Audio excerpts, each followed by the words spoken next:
Et si c'était le diesel qui était une véritable arnaque? Donc pour éventuellement rentrer dans les normes de l'Union européenne, éventuellement même les ZFE, même si franchement utiliser un système hybride dans un TDI, il fallait oser quand même en 2025. Je tiens à rappeler qu'il y a des constructeurs comme PSA à l'époque et Ford donc qui étaient ensemble pour pouvoir donc faire des systèmes hybrides et ils ont arrêté tout ça. Donc Audi, le groupe Volkswagen, a décidé de continuer. Alors sur le style, je te ferai des intégrations, je trouve qu'elle est plutôt assez jolie extérieurement, surtout à l'avant. À l'arrière, c'est peut-être discutable. Et je te mettrai donc les incrustations à l'intérieur. Moi, je trouve que l'intégration, en tout cas, des écrans, c'est pas ça.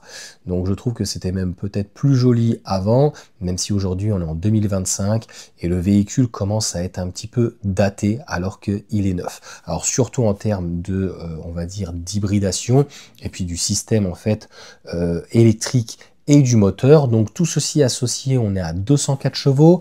On va retrouver un moteur électrique de 24 chevaux, en fait 18 kW, et une batterie LFP. Je crois que c'est la seule chose qui est positive dans cette fiche et ce descriptif, 1,5 kWh donc brut.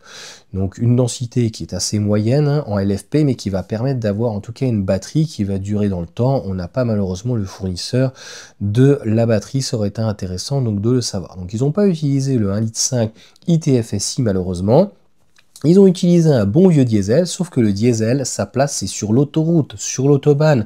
C'est pas un système hybridation où tu vas gagner, c'est parce que c'est ce qui t'annonce, Audi. Moins 0,4 litres. C'est absolument n'importe quoi.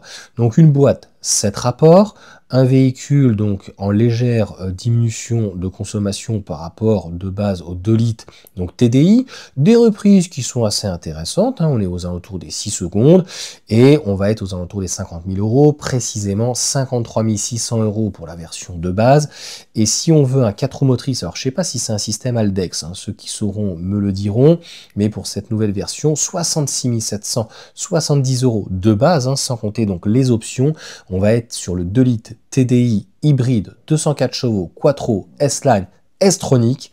À ce prix-là, ça fait quand même très très cher. Donc pour 4,82 m, une garantie relativement simple, donc de 24 mois, garantie donc sur le kilomètre illimité.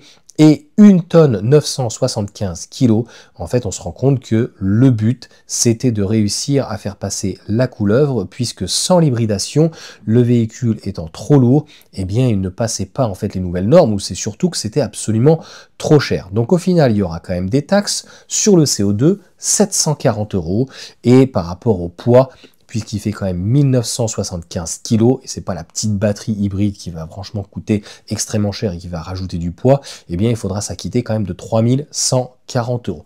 Voilà pour ces informations. Pour moi, c'est vraiment le pire de deux mondes, et c'était vraiment une très grosse erreur de la part d'Audi.